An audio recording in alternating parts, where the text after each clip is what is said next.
Kia ora koutou, welcome to this week's small group video. We're continuing in our series on Revelation and looking at the image of the Lamb.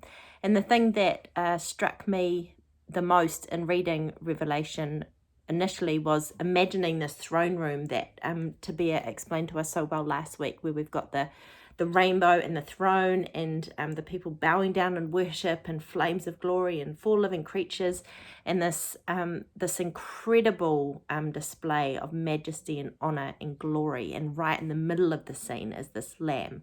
And it's not just that it's a cute little lamb, but it's a slaughtered lamb, like dripping blood, vulnerability, right there in the middle of the throne room. And the piece that really got to me was, conjured up for me, the fact that Jesus, the Son of God, chooses to enter into the world vulnerably and exit the world vulnerably.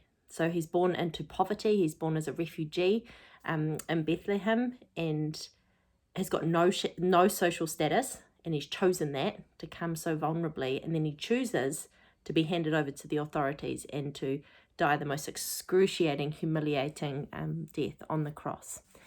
And so we see him modeled for us, the king that we follow, choosing to empty himself, choosing to release control in order that we might find life and for him to conquer death. And so this is an incredible invitation.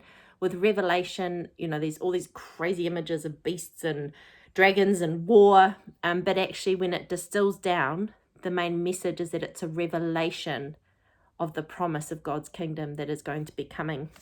And when we've got the images of the seven seals and the seven trumpets and the seven bowls, these are all revelation and depictions of God's kingdom and justice coming here on earth as it is in heaven.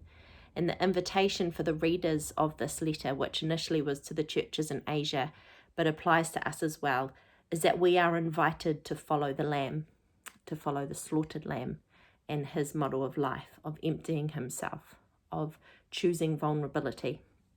And so when we think about what it means, how does this impact our daily life? And what does it mean for us to follow the slaughtered lamb? It got me thinking about what went on in Jesus's mind in order to be able to make the decisions that he made while he was here on earth. And when I think about someone prodding into my mind or tapping into my headspace, I think I'd be freaked out by that because there are so many things that make my mind a battlefield. Things like comparison, caring what people think about me, judgmental thoughts, battles with temptation. These are all things that I can control, that people don't see them because it's behind closed doors. Now, obviously, the fruit of our lives and what goes on in our mind is another thing. But actually, to imagine what it would be like to know the mind of our Creator and to know what went on in Jesus's mind when he's engaging with the woman at the well, or the moment that he's on the cross and he's talking to the criminal and his excruciating pain as he's dying, he still has capacity to have compassion and connect with the criminal on the cross and give him the assurance that surely today he will be with him in paradise. Or the encounter with, when Jesus has spent this time out ministering, and he says, come on disciples, we need to go and pray and refresh our spirits. And then he sees this crowd of people gathering, and his response isn't to flee, but the response is that he had compassion on them, so went to them. And so to be able to be in the mind of Jesus in this moments where he chooses the other would be incredible.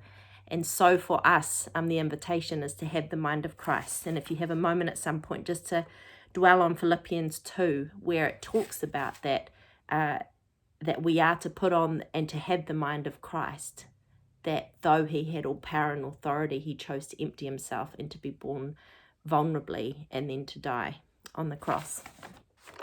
So the encouragement in all of this, with this invitation to follow the slaughtered lamb, the invitation is to keep going in this journey of discipleship and in this journey of taking up these spiritual disciplines. I just encourage us this week to afresh be like, this is my intention. I want to follow Jesus, and I want him to dictate the play, and I want my mind to be transformed by